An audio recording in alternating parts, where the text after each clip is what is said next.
We continue our year-long special, Vietnam Reflections. This week, we're talking to Dr. Joseph Calderone. Dr. Calderone was a literal lifeline there. He served in Vietnam, helping those who were hurt on the battlefield. Here's his story.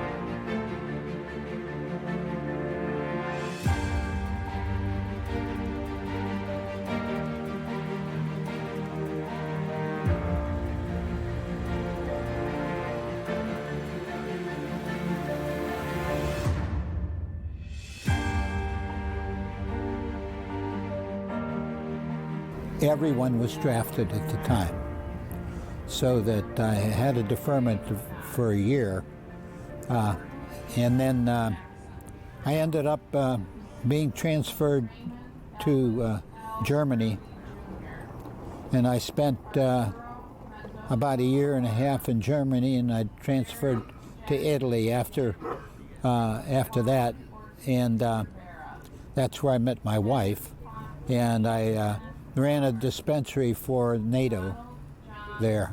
I decided that I wanted to complete my specialization, and I stayed in the military to do that in Honolulu, Hawaii, and at the Tripler Army Hospital. And after I finished my specialization, since I spoke Italian, I thought it would be a good idea for them to send me back to Italy, but they said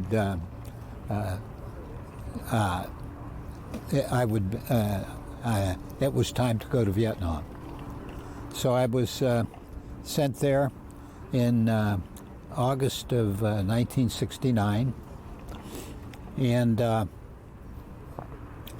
I was stationed at one of the two field hospitals in South Vietnam, in the Trang, where I spent a good deal of the time there. But when the hospital was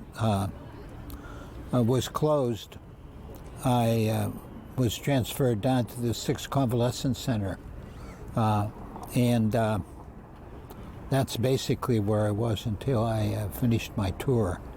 The Convalescent Center was where people that had injuries and diseases that weren't enough to ship them out of country, but there to recover. But the Viet Cong actually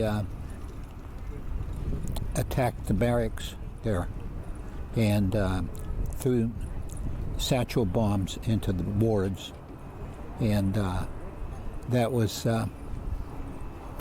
just before I got there. When they brought the wounded men in with a helicopter, I wasn't just an internist. I put chest tubes in and helped take care of the ones that arrived.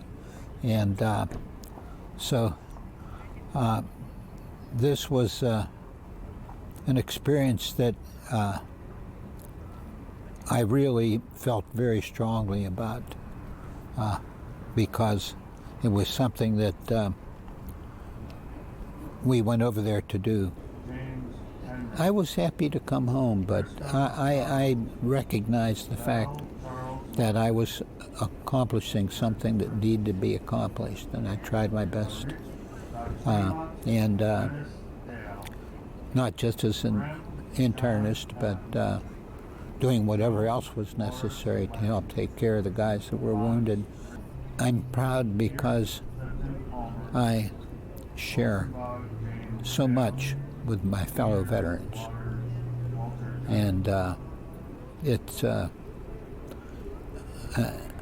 understanding the problems that we all have, but the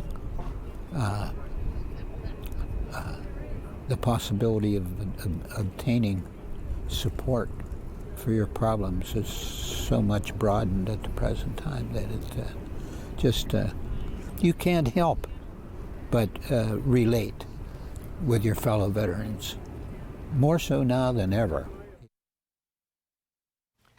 And we